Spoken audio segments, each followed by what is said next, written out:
All right, today we're going to deconstruct a pretty unsettling cautionary tale, one that comes from one of those dark corners of the internet. We're going to approach this as a case study, breaking down a series of events that started with just a little morbid curiosity and ended up somewhere much, much darker. So these are the words from the person right at the center of our story. It's a chilling summary, and it really gets straight to the point of what went so terribly wrong. He went looking for a scare, and, well, he found something he absolutely could not control. And that's exactly what we're going to do. For this explainer, we're just going to focus on the procedure, the effects that were reported, and the final outcome, laying it all out exactly as the story was told, step by step, terrifying step. Okay, Section 1, a game of sight. Our case study kicks off with this pretty obscure internet ritual. So let's take a look at what exactly it promised, and more importantly, why our subject was so drawn to it in the first place. You know, the language here is actually really interesting. It doesn't promise you'll see demons or ghosts or anything like that.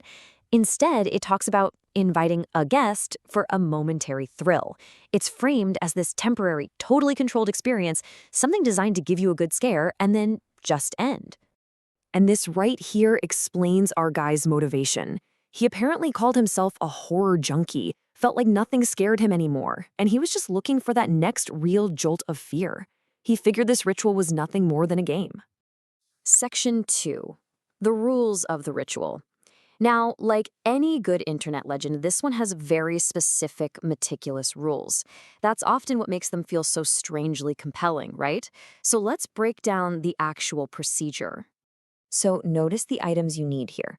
They're all deeply personal. An object that you've had for a long time, something with history, a mirror that's pure, never been broken.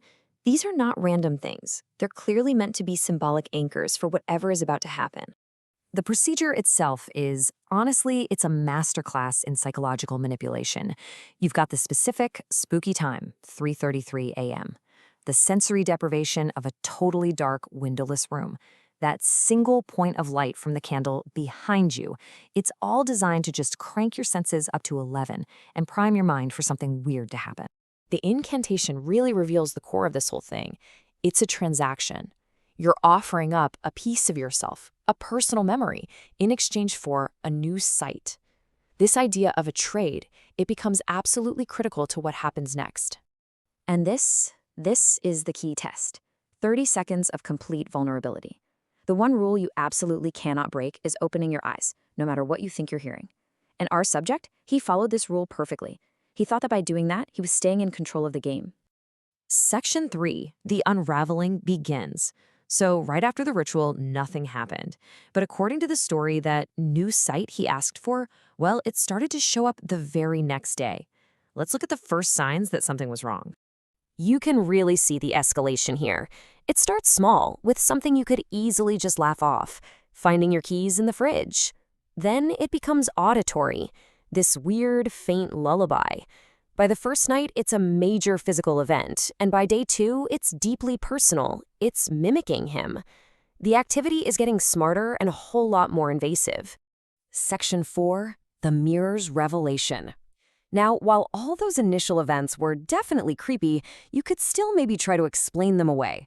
But this next event, this is the point of no return. The setting is so mundane, so normal. He's just washing his face, and he looks up into the exact same mirror he used for the ritual. And that's the moment the game finally reveals its true nature. It's his face, but it's not him. The reflection is wearing his features, but it's not mirroring his emotions. The new sight that he was promised is now literally looking back at him. And this is where reality just completely breaks. While our guy is frozen, just staring forward in shock, his reflection starts acting on its own. It slowly turns its head to look at something else in the room, something over his shoulder. And that's the truly terrifying question, isn't it? The mirror isn't showing him some monster. It's showing him the reaction to a monster that he himself can't see. The guest is in the room with him, and only his reflection is allowed to see it.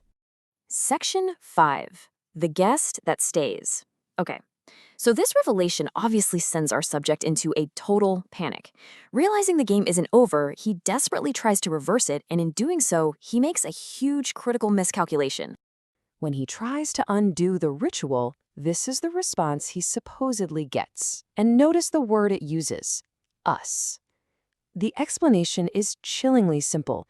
His memory wasn't a ticket for a quick peek. It was a key. He didn't just open a window, he opened a door and handed over the key. And this slide just highlights that fundamental misunderstanding.